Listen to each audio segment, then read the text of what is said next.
Je suis très fan d'anime japonais. Mon papa m'a bercé avec Dragon Ball, et vers mes 10 ans, je me suis plongé dans Naruto, Fate Stay Night et autres Bleach. Je suis aussi passionné de musique. C'est probablement l'activité à laquelle j'ai dédié le plus de temps de ma vie, et j'en ai même fait mes études. J'en écoute et j'en joue tout le temps, et elle accompagne et souligne les plus beaux comme les pires moments de ma vie. Et au début de l'année 2018, j'ai regardé un animé qui m'a chamboulé. Depuis la seconde où j'ai terminé de regarder Devilman Crybaby, l'idée de cette vidéo bouillonne en moi. Et nous y voilà, enfin. Pour une première vidéo, je veux frapper fort. Bienvenue à toutes et tous, moi c'est Jay, et aujourd'hui je vais tenter de vous intéresser à l'animé Devilman Crybaby, à la musique synthwave et à la philosophie qui les relie.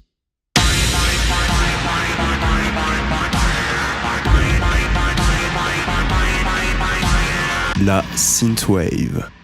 C'est un genre musical qui a émergé à la fin des années 2000, début 2010, avec des artistes comme Justice ou Kavinsky. Musicalement, ça puise allègrement dans la French Touch et dans les bandes originales de films des années 80. L'ambiance se veut rétro-futuriste et nostalgique, oscillant entre le passé fantasmé et la mélancolie désabusée. Le genre s'est propulsé sur la scène mainstream avec le film Drive notamment, et des séries de jeux vidéo comme Hotline Miami ou Far Cry Blood Dragon. Concrètement, la synthwave, c'est une boîte à rythme rétro, des vieux synthés à plus savoir quoi en faire, et des mélodies mécaniques et entêtantes, le tout saupoudré d'une ambiance épique et très esthétisée. Niveau imagerie, la science-fiction, les plages californiennes, les néons et les longues virées nocturnes sont les paysages les plus évoqués. Il y a un sous-genre de la synthwave qui est très populaire, surtout en France avec des artistes comme Carpenter Brut ou Perturbator, et on l'appelle la dark synth. L'imagerie est beaucoup plus sombre et industrielle, et on remarque beaucoup de références au satanisme, à la culture cyberpunk et aux fictions dystopiques. D'ailleurs, en parlant de Satan, Devilman Crybaby. C'est une série d'animation de dark fantasy produite par Netflix début 2018.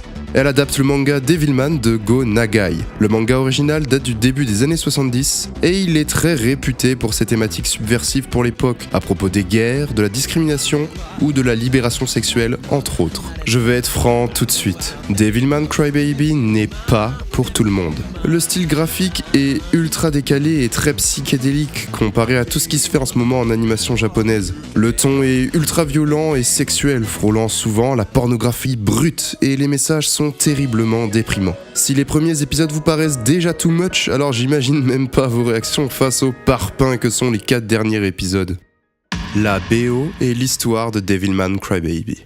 Vous l'aurez deviné, la bande-son originale de l'animé, composée par l'artiste Agraf, est majoritairement inspirée de la synthwave. L'animé en lui-même regorge de références aux années 80 et à la pop culture dont la génération Y est friande. Honnêtement, un bon animé a pas forcément besoin d'une BO extraordinaire. C'est plutôt une bonne surprise en plus en général. Les animés les plus appréciés ont toujours de bonnes musiques, mais c'est plus par nostalgie qu'on les aime, pas par véritable appréciation esthétique. Il existe tout de même quelques exemples immanquables qui échappent à cette tendance, comme Death Note ou Samurai Champloo, qui en plus d'être des animés à la narration et aux propos massivement acclamés, ont une identité musicale très forte qui fait partie intégrante du récit. Devilman Crybaby est une réussite majeure, justement grâce à son contenu narratif et à sa musique. Cette dernière n'est pas là pour accompagner simplement l'histoire, elle ne sert pas de toile de fond, mais elle prend part directement aux propos de l'animé. Tout au long des 10 épisodes, on joue beaucoup entre musique intra- et extra-diégétique, avec les scènes de fête, les génériques de dessins animés, les sonneries de téléphone ou le groupe de rappeurs. Pour ce qui est de l'histoire, Akira Fudo, le héros, est un des rares êtres humains qui laisse toujours transparaître ses émotions, et qui ne revêt pas ou peu de masque social. Son empathie est le caractère le plus souligné chez lui. Tellement empathique qu'il finit par se faire posséder par un démon et réussit à cohabiter avec lui, alors que la plupart des autres personnes se font simplement dépasser et engloutir par les démons qui les possèdent. S'ensuit une montée de la méfiance généralisée lorsque l'on découvre que certains et certaines réussissent à cohabiter avec les démons dans leur corps. Le monde glisse alors petit à petit vers l'hystérie de masse et la discrimination violente et assumée. Il est trop tard pour sauver l'humanité.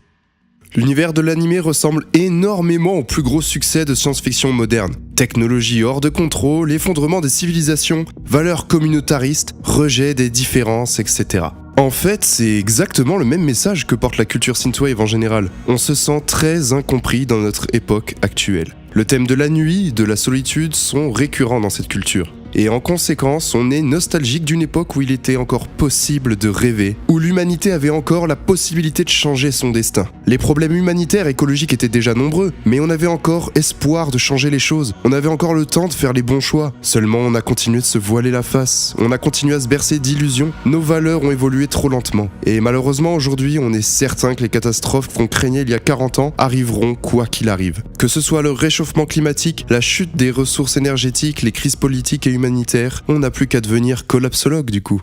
La synthwave marque énormément la culture populaire actuelle. Et vous ne le savez peut-être pas, mais vous avez forcément vu et très probablement aimé des œuvres marquées par l'esthétique et la philosophie synthwave. Black Mirror, Stranger Things, les derniers Marvel, Tron, une pléthore de jeux vidéo, Altered Carbon, Ready Player One. Toutes ces fictions ont en commun cette saveur, cette aura si spécifique qui nous balance entre les regrets d'un âge d'or perdu, et ce souffle épique, ces lumières et ce sentiment de combativité et de liberté qui frôle la candeur maladive. Et la plupart du temps, les créations synthwave qui emploient ce ton plus positif sont souvent accompagnées d'une touche de cynisme, d'humour décalé et surjoué, comme si on savait très bien que tout ça n'est qu'un prétexte enfantin pour évacuer nos craintes et vivre les rêves des années 80. Et l'espoir alors ? Le tableau est déroutant, mais le message n'est pas aussi froid et nihiliste qu'il en a l'air. Les héros de Devilman Crybaby sont tous et toutes des ados qui pratiquent la course de relais. Franchement, niveau symbolisme, j'ai pas besoin de vous en dire plus. La jeunesse, la transmission de la tolérance et des savoirs sont les clés pour un monde vivable. Le message peut paraître niais et surexploité, mais c'est rare qu'on utilise une narration aussi dramatique et négative pour mettre en exergue des valeurs pareilles. Devilman Crybaby et la musique synthwave nous mettent face à nos contradictions. On est déjà les démons qu'on redoutait devenir. Pour autant, la résignation fataliste n'est pas la solution, et profiter de ce monde qui pète les plombs non plus. Le dialogue et l'empathie doivent être remis au centre des valeurs de notre monde actuel. Le récit de Devilman met particulièrement l'emphase sur le fait de lutter à plusieurs. Les héros qui agissent seuls sont constamment voués à l'échec. Donc c'est bien beau d'avoir les meilleures valeurs du monde, mais il faut aussi apprendre à bien les répandre. Devilman Crybaby est une œuvre hors norme dans le catalogue Netflix, que ce soit dans la forme ou dans le fond. Avec cette vidéo, j'espère vraiment que vous aurez envie de vous y pencher et que vous vivrez une aventure qui vous touchera.